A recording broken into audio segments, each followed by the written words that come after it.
नमस्कार, स्वागत है आप सभी का सी10 न्यूज में। मैं हूं आपके साथ अपूर्वा श्रीवास्तव।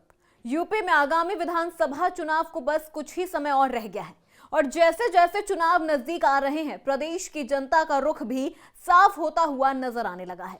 प्रदेश की जनता सत्ता पर काबिज योगी सरकार से तो बिल्कुल खुश नहीं दिख रही और इन सब के बीच सपा प्रमुख जनता के दिल में एक मजबूत जगह बनाने में कामयाब होते हुए नजर आ रहे हैं। देखिए हमारी एक खास रिपोर्ट। यूपी में चारों तरफ अखिलेश की रैली और कार्यकर्ता ही नजर आ रहे हैं और पूर्वांचल की तरह ही पश्चिमी उत्तर प्रदेश में भी अखिलेश यादव ने एक मजबूत समीकरण बनाया है।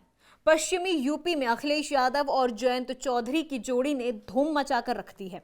अखिलेश यादव और जयंत चौधरी की रैलियों में और जनसभाओं में जन सैलाब उमड़ रहा है। 2013 के दंगों के बाद पश्चिमी उत्तर प्रदेश में जाट वोट बैंक बीजेपी के साथ जुड़ा था और 2014 के लोकसभा चुनाव, 2017 के विधानसभा चुनाव और 2019 के लोकसभा चुनाव में 3 बार लगातार बीजेपी को बड़ी सफलता दिलाई थी। लेकिन इस बार जाट वोट बैंक किसान आंदोलन को लेकर खासा नाराज चल रहा है और अखिलेश यादव जयंत चौधरी की अगुवाई में उनके गठबंधन से जुड़ता हुआ दिख रहा है, जिससे बीजेपी की चिंताएं लगातार बढ़ रही है।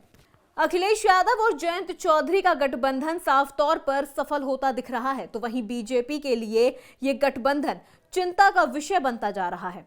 बीजेपी दबे मन से खुद को बेहतर स्थिति में बता तो रही है, लेकिन समाजवादी पार्टी पश्चिम उत्तर प्रदेश का माहौल देखकर काफी उत्साहित है। समाजवादी पार्टी का कहना है कि बीजेपी नहीं चाहती कि दो समुदाय के लोग आपस में एक मंच पर दिखें। बीजेपी और आरएसएस के लोग दंगा ध्रुवीकरण के माध्यम से वोट बटोरना चाहते हैं। समाजवादी पार्टी के मुखिया राष्ट्रीय अध्यक्ष अखिलेश यादव का लगातार प्रयास रहता है कि हर समुदाय के लोग एक मंच पर आएं। हम लोग पश्चिमी उत्तर प्रदेश में बहुत अच्छी स्थिति में हैं और समाजवादी पार्टी की सरकार बनने जा रही है। जिस राजनीतिक दल की सफलता का आधार दंगा हो, जिस राजनीतिक दल की सफलता का आधार ध्रुवीकरण हो, सांप्रदायिकता हो और आपस में नफरत फैलाना हो, ऐसी सरकार को क्या चैलेंज देना। उत्तर प्रदेश की जनता ने स्वयं ये बता दिया।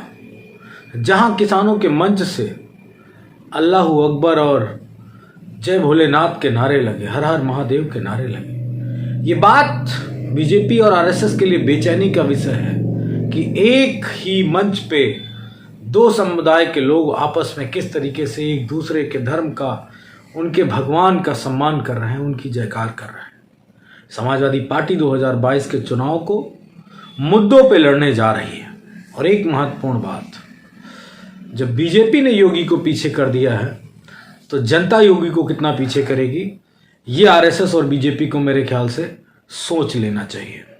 भारतीय जनता पार्टी का मानना है कि जाट उसके साथ था और आगे भी रहेगा। बीजेपी को लगता है कि वो जाट वोट को साधने में सफल है और जाट बीजेपी को वोट देता है और आगे भी देगा और इस बार भी सरकार बनाने में जाटों का सहयोग रहेगा। पश्चिमी उत्तर प्रदेश की लड़ाई में कोई खुद को किसी से कम नहीं बता रहा, लेकिन स्थिति देखने के बाद यही लगता है कि समाजवादी पार्टी और आरएलडी बेहतर स्थिति में है, जिसकी वजह से बीजेपी की सियासी जमीन खराब होती नजर आ रही है। देखिए, जाट समाज सदैव भारतीय जनता पार्टी के साथ रहा है और जहां तक किसानों की बात है, सबसे ज़्यादा काम देश के प्रधानमंत्री माननीय नरेंद्र मोदी जी और उत्तर प्रदेश के मुख्यमंत्री माननीय योगी जी ने किया है। रामाला शुगर मिल की क्षमता भी 500 करोड़ रुपया देके आदरणीय योगी जी ने बढ़ाई। किसान सम्मान निधि मोदी जी ने दी। 1,44,000 करोड़ रुपए गन्ना मूल्य भुगतान किया उत्तर प्रदेश की सरकार ने। किसानों के खेत में पानी दिया, बिजली दिया।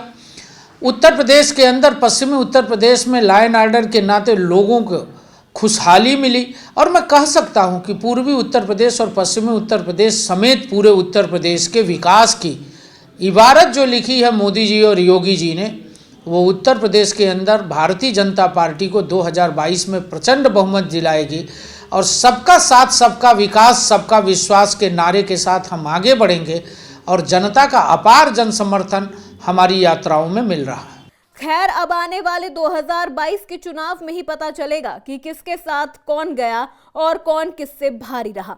लेकिन अभी तक की स्थिति में समाजवादी पार्टी और आरएलडी का गठबंधन सफल होता हुआ नजर आ रहा है।